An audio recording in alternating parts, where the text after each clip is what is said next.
نبی کی سیرت بتاؤ، نبی کا کیریئر بتاؤ، نبی کا کریکٹر بتاؤ، نبی کی اوقات بتاؤ، نبی کی گفتار بتاؤ. کہنے لگے قرآن کو نہیں پڑھتے ہو؟ صحابہ نے ہم قرآن کو روز پڑھتے ہیں، وہ شام پڑھتے ہیں. فرمانے لگی قرآن شام، قرآن میرے نبی کی سیرت ہے. قرآن جو حروف ہے یہ میرے نبی کی سیرت اور سورت میں حروف ہے. نبی کا چہرہ وضوحا، نبی کا چہرہ وضوحا قرآن دے گا.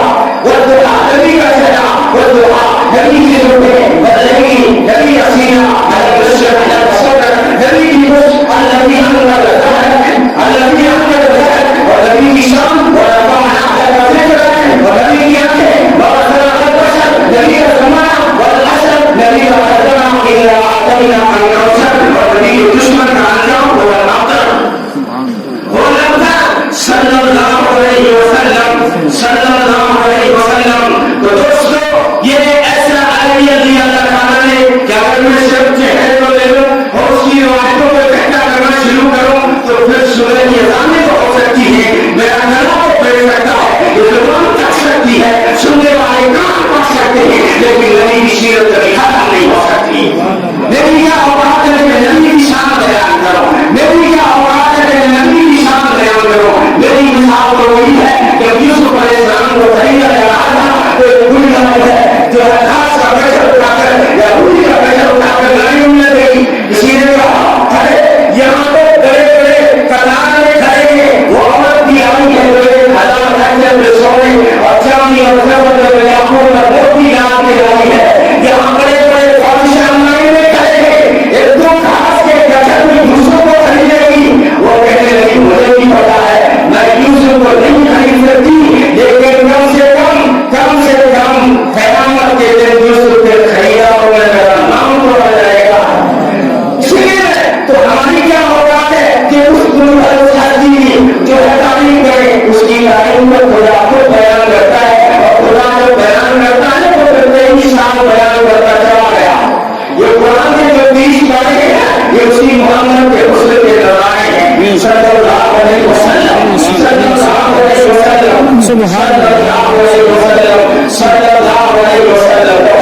میں کہہ رہا تھا وہ چہرہ جس کے بارے میں نے کہا کہ ایسا لگتا تھا کہ چاند کا ٹکڑا ہے، تو برائے آخر نے کہا یہ نہ ہو کہ وہ چاند کا ٹکڑا ہے، یوں کہو نا کہ پورا ماہ کامل نظر آتا ہے. ماں رہی تو شریعت تک تو آسان نہیں ہو، میری آنکھوں نے ان سے حسین کسی کو نہیں دیکھا. اور حضرت علی فرماتے تھے یہ کہلانا ہو کہ چہرہ یوں دل میں آتا ہے جیسے چوڑی کا چاند چمک رہا ہے. اور حضرت ابوبکر نے فرمایا علی میرے نبی کا چہرہ چوڑی کا ایسا چاند تھا جس کے آگے تاری آنکھ مجھوری کھیلنے ہوئے مجبور ہو جایا کرتی، مجبور ہو جایا کرتی. اور حضرت جابر بن سمرہ نے کہا وہ میرے نزدیک چاند سے بھی زیادہ حسین ہے.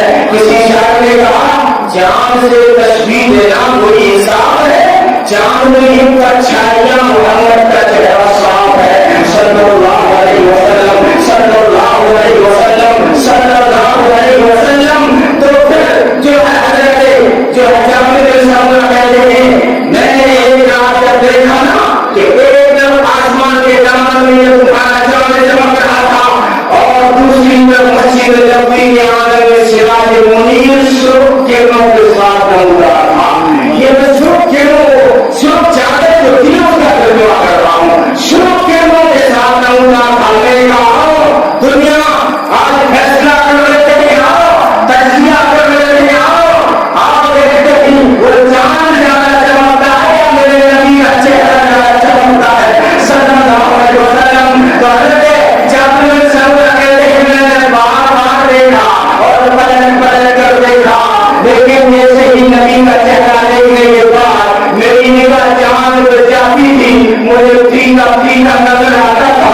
اور چاند دیکھنے کے بعد جب نگاہیں پلٹ جاتی تھی اور نگاہیں جب پلٹ جاتی تھی، اللہ تعالیٰ آپ کو جنت کی خوشبو عطا فرمائے، اللہ تعالیٰ آپ کو جنت کی خوشبو عطا فرمائے. تو جب کہتے ہیں میری نگاہ